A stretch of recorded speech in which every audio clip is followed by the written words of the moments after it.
بسم اللہ الرحمن الرحیم۔ السلام علیکم دوستو، کیسے ہو آپ سب لوگ؟ میں ہوں خیس رحمان اور آپ دیکھ رہے ہو صابر فوڈ سیکرٹس۔ تو دوستو آج ہم بنائیں گے کنواں۔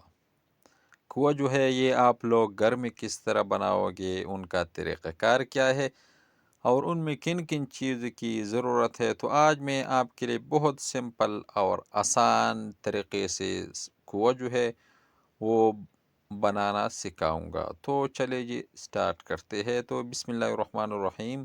یہاں پر ہمیں چاہیے یہ دودھ جو ہے یہ میں نے 2 لیٹر لیا ہے، فل فیٹ دودھ۔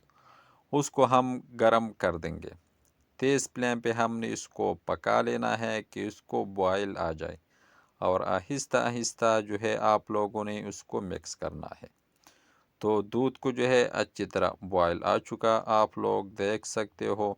تو آگ کو جو ہے ہم لو ٹو میڈیم رکھ دیں گے، اور اس کو ہم نے اتنا ہی پکانا ہے کہ دودھ جو ہے یہ اپنا پانی خشک کر لے۔ تو آپ لوگوں کو نظر آ رہا ہو دودھ جو ہے وہ کافی حد تک جو ہے وہ خشک ہو چکا، اور یہ سائڈ جو ہے یہ ہم صاف کر کے دودھ کے ساتھ مکس کر دیں گے۔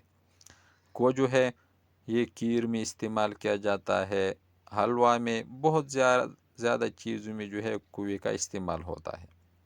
تو یہ بہت آسان اور سمپل۔ تو یہ ماشاءاللہ اچھی طرح پانی جو ہے وہ خشک ہو چکا۔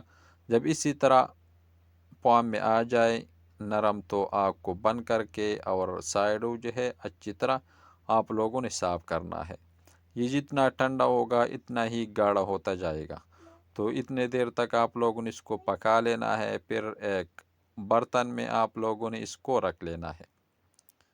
جب یہ جتنا ٹھنڈا ہوگا اتنا ہی یہ سخت اور مزیدار۔ تو اس کو ہم 1 گھنٹے کے لیے ہم نے اس کو رکھ دیا، تو ابھی بھی جو ہے یہ نرم ہے۔ آپ لوگ نے جب اس کو استعمال کرنا ہے تو 1 گھنٹہ 2 گھنٹہ آپ لوگوں نے اس کو فریز میں رکھنا ہے۔ جب بھی استعمال کرو گے فریز سے نکال دے، جتنا استعمال ہوگا اتنا ہی آپ لوگ استعمال کر لے، پھر دوبارہ جو ہے اس کو فریزر میں رکھ دیں۔ اگر یہ گرم رکھو گے تو یہ نرم ہوتا جائے گا۔ تو آپ لوگ خود دیکھ سکتے ہیں، بہت زبردست 2 منٹ میں جو ہے کنواں تیار۔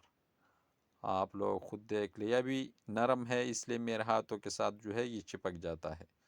آپ لوگ جب اس کو استعمال کرو گے تو اس کو بہت ٹھنڈا رکھ کے پھر فریج سے نکال کے آپ لوگ اس کو استعمال کر لیں۔ تو ماشاءاللہ زبردست کنواں جو ہے یہ تیار۔ اگر یہ چھوٹی سی ریسیپی آپ کو اچھی لگی ہو تو ہمارے چینل کو لائک کر دے، سبسکرائب کر دے، اپنے دوست و احباب کے ساتھ شیئر کر دے۔